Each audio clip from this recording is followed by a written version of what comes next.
Good morning all of you. Class 9th CBSE board, class 9th CBSE हम लोग काव्य खंड में पढ़ेंगे आज पहला चैप्टर कबीर की साखी।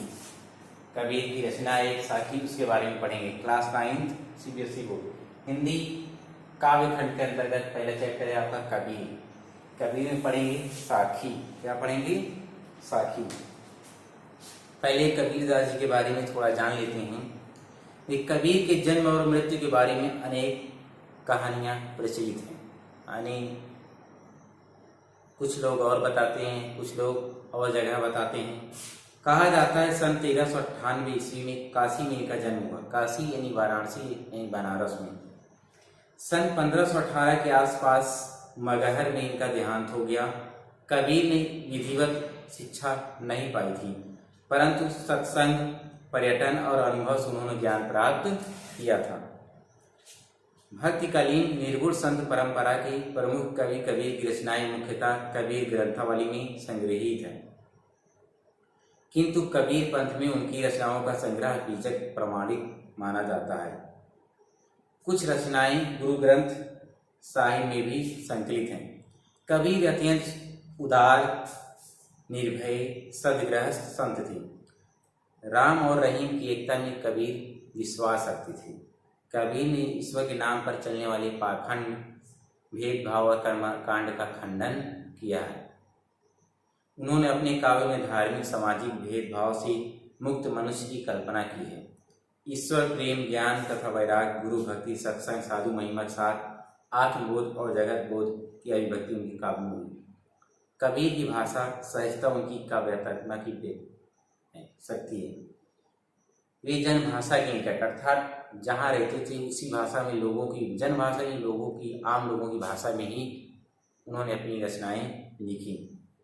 सरल ढंग से व्यक्त करने में उनकी ताकत थी। देखिए साखियां, यहाँ इन साखियों में उन्होंने बाह्य आडंबरों का खंडन किया है, विरोध किया है। वो हमेशा यही कहते थे ज्ञान की महिमा, संत लक्षण, प्रेम का महत्व, यही हमेशा समझाते रहे। वो अपने दोहों में, अपने शब्द। देखिए साखियां, देख लीजिए साखी या साखियां एक ही चीज है। पहला है मान सरोवर सुभर जल, हंसा केली कराही, मुक्ता फल मुक्ता मांगे, मुक्ता फल मुक्ता चुगए, अब उड़ी अनंत जाना जाहि। फिर से मान सरोवर सुभर जल, हंसा केली कराही, मुक्ता फल मुक्ता चुगए, अब उड़ी अनंत न जाहि। मान सरोवर जानते हैं क्या है ना? तिब्बत में एक बहुत बड़ा तालाब या जे कहीं मन रूपी सरोवर या हृदय।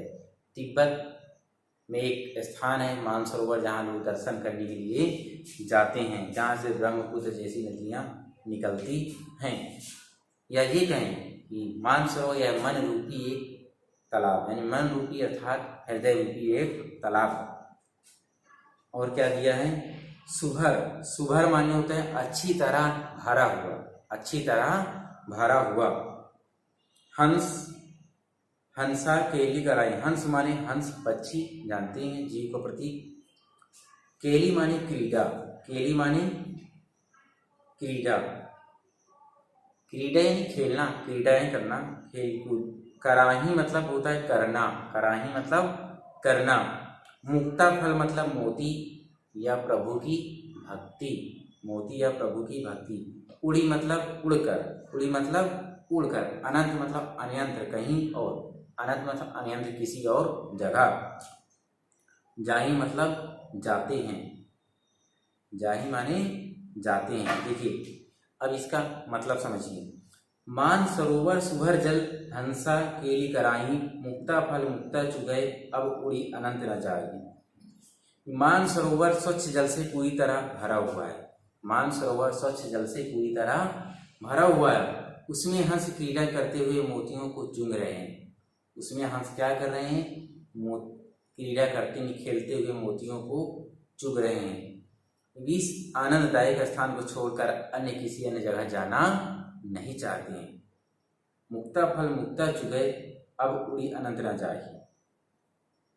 मुक्ता फल मुक्ता चुनय अब उड़ी अनंत न जाहि। क्या कह रहे हैं? कह रहे मानसरोवर जल पूरी तरह से स्वच्छ जल से भरा पड़ा है, भरा हुआ है।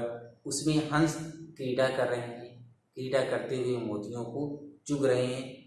वे इस आनंदमय स्थान को, मानसरोवर को छोड़कर कहीं दूसरी जगह जाना नहीं चाहते हैं। अर्थात ये तो था हंस के विषय में। ये किसके विषय में था? हंस, एक पक्षी के विषय में। अब देखिए इसका सही मतलब क्या? आशय अर्थात यह कि जीवात्मा प्रभु शक्ति में लीन होकर, जीवात्मा जो है वो परमात्मा में लीन होकर या ईश्वर में लीन होकर मन में परम आनंद का सुख लूट रहे हैं। जीवात्मा परमात्मा में लीन होकर मन में परम आनंद यानी आनंद का सुख भोग रहे हैं, सुख लूट रहे हैं। और वे स्वच्छंद होकर, जीवात्मा जो है स्वच्छंद होकर इस पूरे आनंद का लाभ उठा रहे हैं, इस पूरे आनंद का लाभ उठा रहे हैं। यानी मुक्ति जीवात्मा समझ गई, जीवात्मा जैसे ही परमात्मा में विलीन हुई वो समझ गई कि इस संसार से यानी इस मोह माया से मैं आज मुक्त हो गई हूँ। इस मोह माया, इस संसार से मैं मुक्त हुई। मुक्त होने पर वह आनंद ही आनंद वहाँ पर यानी परमात्मा से मिलने पर आनंद ही आनंद उठा रहे हैं। वे इस सुख यानी एक मुक्ति को छोड़कर अन्यंत्र कहीं और नहीं जाना चाहते। यानी वो परमात्मा में लीन हो गए हैं और वहीं पर आनंद की प्राप्ति हो रही है, वो आनंद उठा रहे हैं। उस आनंद को छोड़कर जीवात्मा कहीं और नहीं जाना चाहती है। समझ में आया होगा? नहीं आया होगा तो फिर से एक बार समझिए अच्छे से। मान सरोवर सुभर जल हंसा केली कराही, मुक्ता फल मुक्ता चुगय अब उड़ी अनंत न जाहि। तो मान सरोवर स्वच्छ जल से पूरी तरह भरा हुआ है। मान सरोवर एक स्थान है जो तिब्बत में है। कह रहे हैं कि मान सरोवर स्वच्छ जल से पूरी तरह भरा हुआ है। उसमें हंस क्रीड़ा करते हुए यानी खेलते कूदते हुए मोतियों को चुग रहे हैं, चुन रहे हैं, मोतियों को चुन रहे हैं। वे इस आनंदमय स्थान को यानी इतने अच्छे स्थान को छोड़कर, जहाँ से उनको बहुत आनंद की प्राप्ति होती है, उसे छोड़कर वो कहीं और नहीं जाना चाहते हैं। अर्थात कहना क्या चाहते हैं कबीरदास? कहते हैं कि जीवात्मा प्रभु शक्ति या ये कहें जीवात्मा परमात्मा में लीन हो गई है। जीवात्मा परमात्मा में लीन होकर अपने मन में परम आनंद का अनुभव करती है, परम आनंद के सुख भोग रहे हैं, परम आनंद का सुख भोग रहे हैं। और वे स्वच्छंद होकर, जैसे हंस वहाँ उस स्थान में एकदम आनंद मग्न है और उस स्थान को छोड़कर कहीं और नहीं जाना चाहते हैं, उसी प्रकार जीवात्मा जो है स्वच्छंद होकर उस स्थान पर आनंदित होकर घूम रहे हैं और उस स्थान अर्थात उस परमात्मा को छोड़कर जीवात्मा कहीं और नहीं जाना चाहती है। तो ये था जीवात्मा और परमात्मा। ये तो जानते ही होंगे आप लोग। जीवात्मा जो हमारे अंदर है, जो हम लोगों के अंदर जो है वो हम क्या कहते हैं उसको जीवात्मा। ये निकलकर हम कहाँ विलीन हो जाती है? परमात्मा यानी ईश्वर में विलीन हो जाती है। वही कहते हैं ना, जीवात्मा कभी नहीं मरती है, यानी जीवात्मा कभी नहीं मरती। ये एक शरीर से दूसरे शरीर में प्रवेश करती है। जैसे वस्त्र है, हम लोग पुराने वस्त्र हो जाते हैं, गंदे फटे पुराने हो जाते हैं, यानी एक वस्त्र को त्याग कर दूसरा नया वस्त्र धारण कर लेते हैं, दूसरा नया वस्त्र खरीदते हैं। उसी प्रकार जीवात्मा है, एक शरीर को छोड़कर नया शरीर धारण कर लेती है। लेकिन यहाँ क्या करें कबीरदास? कहें जीवात्मा परमात्मा ईश्वर में इतना लीन हो गई है, वहाँ जाकर वह सुख का भोग रही है, यानी सुख का आनंद उठा रही है और उस आनंद में स्वतंत्र है। वो इस परमात्मा या ये कहें इस आनंद को छोड़कर वह अन्य किसी और जगह पर जाना नहीं चाहती है। ये था पहला। देखिए अब दूसरा है। अब इनमें तमाम क्वेश्चन बनेंगे। मानसरोवर में क्या भरा हुआ है? हंस अन्यंत्र क्यों नहीं जाना चाहते हैं? मानसरोवर हंस किसके प्रतीक हैं? ये आपको सब अपने से लिखने हैं। देखिए दूसरा है, प्रेमी ढूंढत मैं फिरो। प्रेमी ढूंढत मैं फिरऊं, प्रेमी मिले न कोई, प्रेमी को प्रेमी मिले, सब विष अमृत हो। देखिए, प्रेमी मतलब प्रेम करने वाले यानी प्रभु भक्त, प्रभु यानी प्रभु ईश्वर के भक्त। फिरो मतलब घूमता हूँ, फिरो फिरना मतलब घूमना यहाँ से वहाँ। होई मतलब हो जाता है, होई मतलब हो जाता है। क्या करें कबीरदास कहें, प्रेमी ढूंढत मैं फिरऊं, प्रेमी ढूंढत मैं फिरऊं,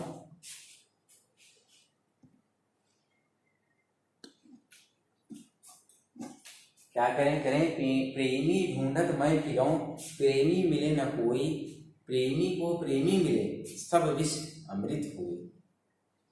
कबीरदास जी कहते हैं कि मैं ईश्वर प्रेमी, क्या अपने आप को क्या करें, मैं ईश्वर प्रेमी अर्थात ईश्वर से प्रेम करने वाला। मैं ईश्वर प्रेमी अर्थात प्रभु भक्त को ढूंढता फिर रहा था। क्या मैं ईश्वर प्रेमी यानी प्रभु भक्त को ढूंढता फिर रहा था, ढूंढ रहा था यहाँ से वहां, पर अहंकार के कारण, पर अहंकार के कारण मुझे कोई प्रभु भक्त नहीं मिला, पर अहंकार के कारण मुझे कोई भी प्रभु का भक्त नहीं मिला।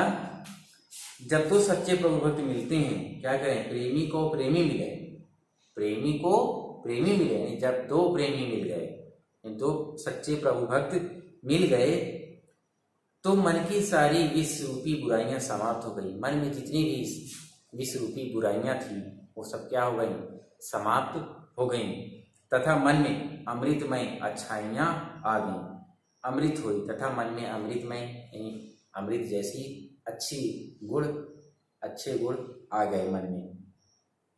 देखिए, अर्थात अहंकारमय, अर्थात मेरे अंदर अहंकार जब था, मैं प्रभु को ढूंढ रहा था, तब प्रभु की प्राप्ति नहीं हो रही थी। ईश्वर की प्राप्ति होते ही अहंकार अर्थात सद्गुणों में बदल जाते हैं।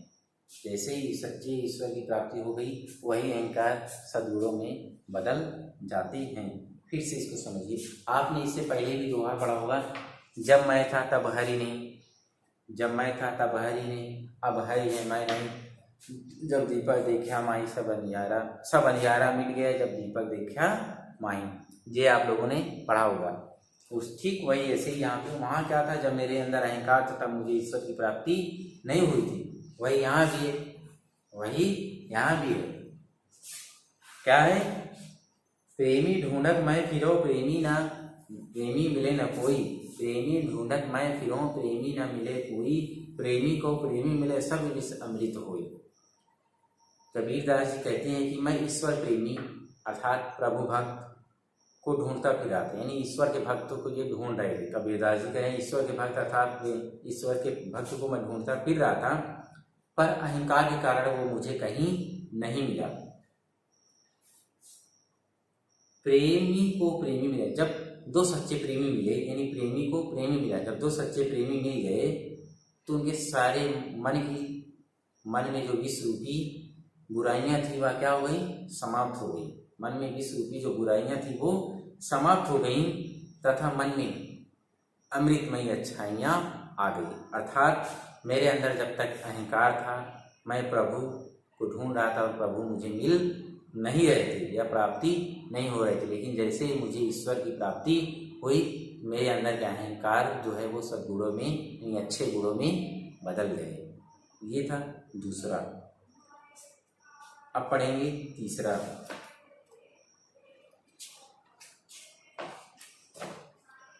हस्ती चढ़िए ज्ञान को, हस्ती चढ़िए ज्ञान को, सहज दुलीचा डारी, हस्ती चढ़िए ज्ञान को सहज दुलीचा डारी, स्वान रूप संसार है, स्वान रूप संसार है, भूकन के झक मारी।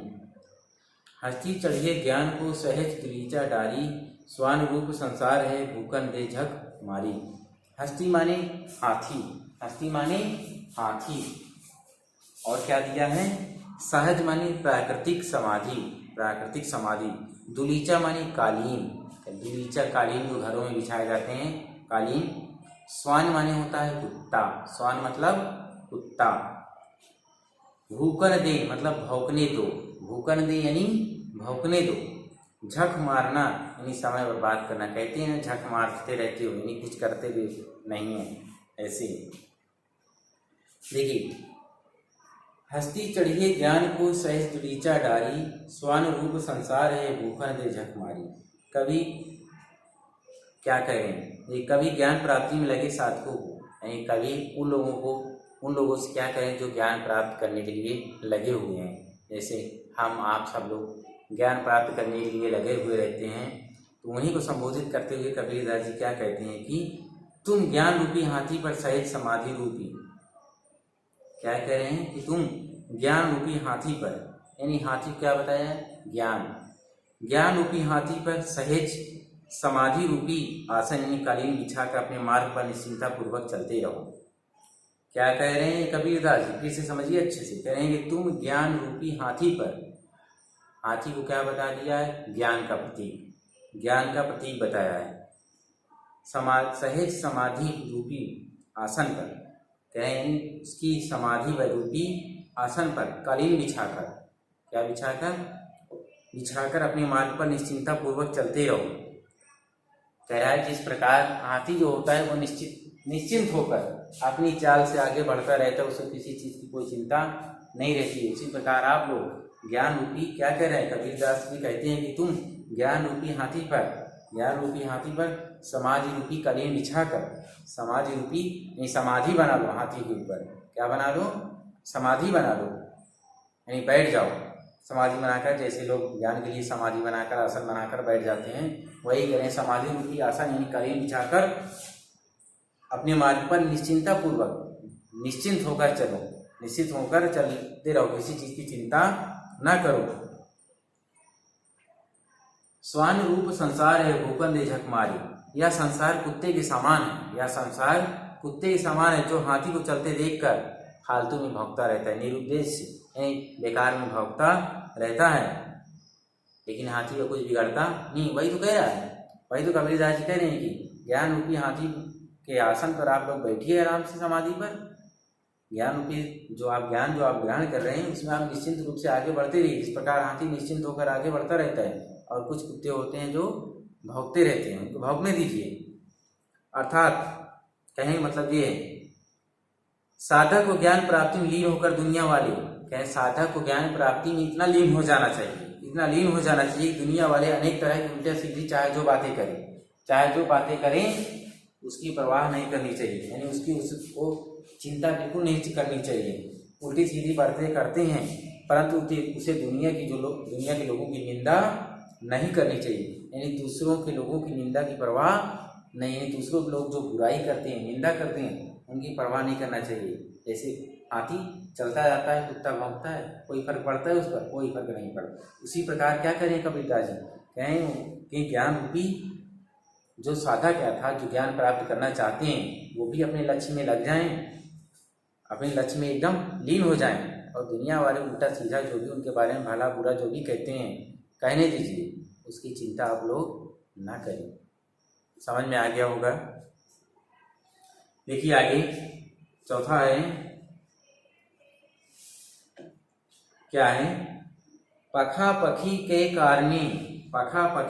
कारणे सब जग रहा भुलान, पखा पखी के कारणे सब जग रहा भुलान, निरपक होई के हरि भजे सोई संत सुजान। पखा पखी के कारणे, पखा पखी मतलब पक्ष और विपक्ष, पखा पखी यानी पक्ष और विपक्ष, यानी एक इधर और एक इधर, दो लोग। कारणे मतलब कारण, भूलान मतलब होता है भूला हुआ, भूलान कहते हैं ना, भूलान यानी भूल गया, भूला हुआ। निरपक्ष माने होता है निष्पक्ष, जो किसी के पक्ष में ना हो। भजे मतलब होता है भजन या स्मरण करना। सोई मतलब वही, सोई माने वही। सुजान मतलब चतुर ज्ञानी सज्जन। देखिए, पखा पखी के कारणे सब जग रहा भुलान, निरपक होई के हरि भजय सो संत सुजान। लोग अपने धर्म संप्रदाय में, कुछ लोग होते हैं कहते हैं मैं हिंदू हूँ, मुस्लिम हूँ, ऐसे आप लोगों ने सुना होगा। कुछ लोग अपने हिंदू या मुस्लिम धर्म को कहते हैं कि मैं ही सर्वश्रेष्ठ हूँ, कहते हैं हमारा ही धर्म संप्रदाय जो है वो क्या है, सबसे अच्छा है, दूसरा बेकार है। वही करे लोग, कबीरदास जी क्या कहते हैं कि लोग अपने धर्म संप्रदाय यानी अपने पक्ष को दूसरों से बेहतर मानते हैं। वो समझते हैं कि हम लोग दूसरों से बहुत अच्छे हैं। वे अपने पक्ष का समर्थन तथा दूसरे पक्ष की निंदा करते हैं। पखापखी के कारण सब जग रहा भुलान, यानी वे अपने पक्ष का समर्थन करते हैं और दूसरे पक्ष की निंदा यानी बुराई करते हैं। इसी पक्ष विपक्ष के चक्कर में पड़कर सब जग रहा भुलान, कह रहे इसी नच क्या करें, इसी पक्ष विपक्ष के चक्कर में पड़कर वे अपना वास्तविक उद्देश्य भूल जाते हैं। इसी पक्ष विपक्ष के चक्कर में लड़ाई झगड़े में हिंदू मुस्लिम या ये कहें या मेरा धर्म अच्छा है तुम्हारा धर्म बेकार है, इसी के चक्कर में वो क्या हो जाते हैं, अपना वास्तविक उद्देश्य भूल जाते हैं, अपना वास्तविक उद्देश्य भूल जाते हैं। और जो धर्म संप्रदाय के चक्कर में बिना पड़े, जो धर्म संप्रदाय के चक्कर में नहीं पड़ता है, वो ईश्वर की भक्ति करते हैं और वही सच्चे ज्ञानी होते हैं। कहने मतलब जो इन सब धर्म संप्रदायों के बीच में नहीं पड़ता और ईश्वर की भक्ति करते वही सच्चा ज्ञानी होता है। चौथा फिर से एक बार देखिए, बहुत अच्छे अच्छे साखियाँ हैं यहाँ पे, बहुत अच्छी अच्छी साखियाँ हैं। 3 साखी हो गई, चौथी हम लोग पढ़ रहे हैं। चौथी क्या है, पखापखी के कारण सब जग रहा भुलान, निरपक होई के हरि भजे सोई संत सुजान। लोग अपने धर्म कबीरदास जी क्या करेंगे, लोग अपने धर्म संप्रदाय को दूसरों के धर्म संप्रदाय से बेहतर मानते हैं। वो समझते हैं कि हमारा धर्म उनसे अच्छा है, बहुत बेहतर है, और वे अपने पक्ष का समर्थन करते हैं, अपने पक्ष को अच्छा कहते हैं और दूसरे के पक्ष की बुराई करते हैं, उनकी निंदा करते हैं। इसी पक्ष विपक्ष में ये लोग, जो लोग ऐसा करते हैं, इसी पक्ष विपक्ष में ये लोग अपना वास्तविक उद्देश्य भूल जाते हैं, अपना वास्तविक उद्देश्य भूल जाते हैं। और जो लोग निष्पक्ष होते हैं, जो लोग निष्पक्ष होते हैं, धर्म संप्रदाय के चक्कर में नहीं पड़ते हैं, धर्म संप्रदाय इन सब चीज़ों से लेना देना जिनका नहीं होता है, वो ईश्वर की भक्ति करते हैं और वही सच्चे ज्ञानी बनते हैं, वही सच्चे ज्ञानी बनते हैं, सच्चे ज्ञानी होते हैं। ये था चौथा। अब पांचवा, हिंदू मुआ राम कही मुसलमान खुदाई। क्या करें, कबीरदास कहें कि हिंदू मुआ राम कही मुसलमान खुदाई, काहे कबीरा सो जीवता जो धोखे निकटी ना जाई। ये मुआ मतलब मर गया, मुआ मतलब मर गया, मुआ मानी मर गया, सो जीवता मतलब वही जीता है, सो जीवता मानी वही जीता है, दोनों मतलब दोनों, निकटी मतलब पास या नजदीक, जाई मतलब जाता है। हिंदू मुआ राम कही, ये निराकार ब्रह्म उपासना की आप लोगों को पता है। कबीरदास निर्गुण शाखा के कवि थे, निर्गुण शाखा के ज्ञान मार्गी धारा के कवि थे। ये मूर्ति पूजा या और सब मंदिर मस्जिद इन सब चीज़ों के खंडन करते थे, ये खंडन करते थे। इसीलिए ये क्या कह रहे हैं, निराकार कह रहे हैं, निराकार ब्रह्म उपासना की सीख देते हुए कह रहे हैं कि कवि कहता है कि हिंदू मुआ राम कही मुसलमान खुदाई, हिंदू राम का जाप करते हुए तथा मुसलमान खुदा का नाम लेते हुए मर मिटे। हिंदू जो है राम का नाम लेते हुए तथा मुसलमान खुदा का नाम लेते हुए मर मिटे, तथा आने वाली पीढ़ियों के लिए वे राम क्या करें, मुसलमान आने वाली पीढ़ियों के लिए वो कट्टरता छोड़ गए। यानी काहे की कट्टरता, हिंदू मुस्लिम की। हिंदू जो है कबीरदास जी कहें कि हिंदू राम का नाम लेते हुए और मुसलमान खुदा का नाम लेते हुए मर मिटे, आने वाली पीढ़ियों के लिए उन्होंने वो कट्टरता छोड़कर चले गए। वास्तव में राम और खुदा तो एक ही हैं। कबीरदास जी क्या कहते हैं, वास्तव में राम और खुदा तो एक ही हैं। कवि के अनुसार क्या है, काहे कबीर सो जीता जो दुए निकल गए। कबीर के अनुसार जो राम और खुदा के चक्कर में ना पड़कर, जो राम और खुदा के चक्कर में न पढ़कर प्रभु की भक्ति करता है, यानी केवल ईश्वर की भक्ति करता है, प्रभु की भक्ति करता है, वही सच्चे रूप में जीवित रहते हैं, वही सच्चे रूप में जीवित रहते हैं और सच्चा ज्ञान प्राप्त करते हैं।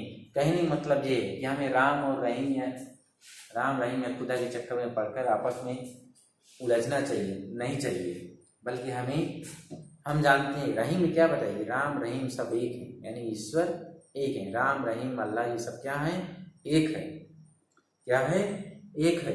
और जो व्यक्ति राम और खुदा के चक्कर में नहीं पड़ता है, केवल किसकी भक्ति करता है, ईश्वर की भक्ति करता है, उसी को सच्चा ज्ञान प्राप्त होता है और वही संसार में जीवित रहता है। फिर से एक बार कवि कहते हैं, कवि कबीरदास जी कहते हैं कि हिंदू राम का जाप करते करते और मुसलमान जो है खुदा का नाम जपते जपते मर मिटे, लेकिन वो कट्टरता छोड़कर चले गए। वास्तव में राम और खुदा तो एक ही हैं। कवि के अनुसार जो राम और खुदा को नहीं मानते, यानी जो राम और खुदा के चक्कर में नहीं पड़ते, बल्कि ईश्वर की भक्ति करते हैं, प्रभु की भक्ति करते हैं, वही जीवित रहते हैं और उन्हीं को सच्चा ज्ञान प्राप्त होता है। ये था 5वां।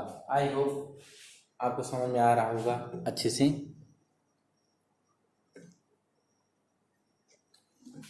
देखिए अब आगे 6 ये है काबा फिरी काशी भाया रामही भाया रहीम मोटी चूर मैदा भया बैठी कबीरा जी। क्या कह रहे हैं कि काबा फिरी काशी भया रामही भाया रहीम मोटा चून मैदा भया बैठी कबीरा जी। देखिए काबा मतलब मुसलमानों का पवित्र तीर्थ स्थान। काबा माने क्या होता है? मुसलमानों का पवित्र तीर्थ स्थान। मुसलमानों का पवित्र तीर्थ स्थान।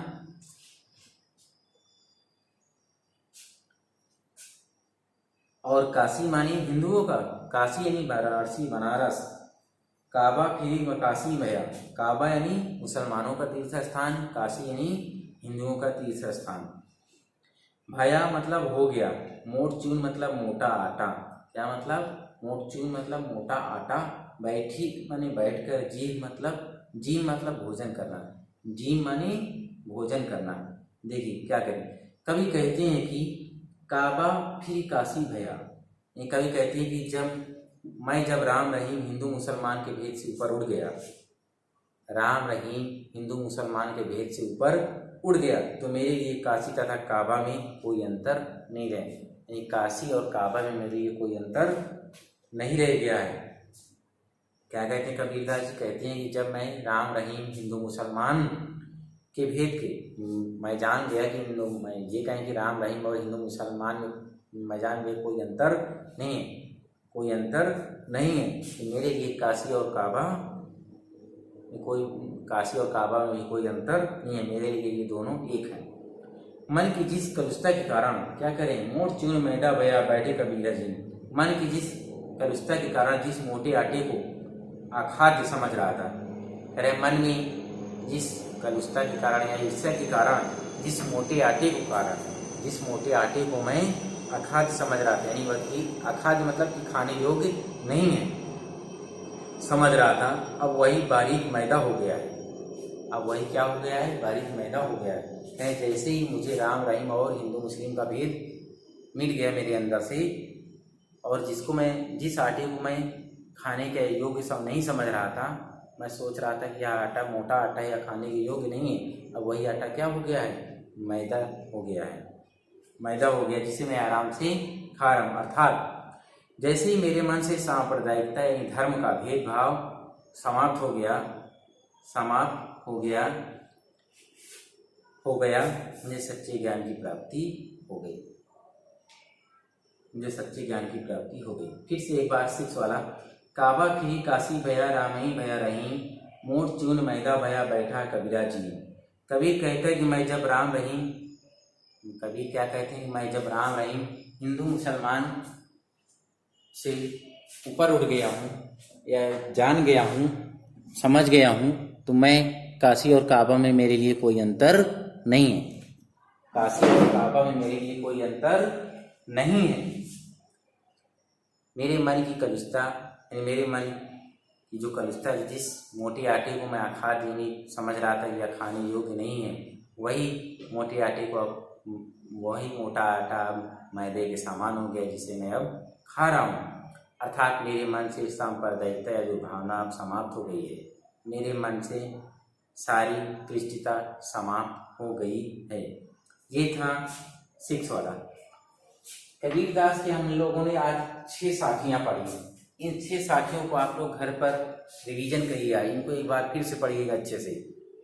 ना समझ में आए तो बताइएगा, फिर से बताया जाएगा आगे। ठीक, अब नेक्स्ट डे।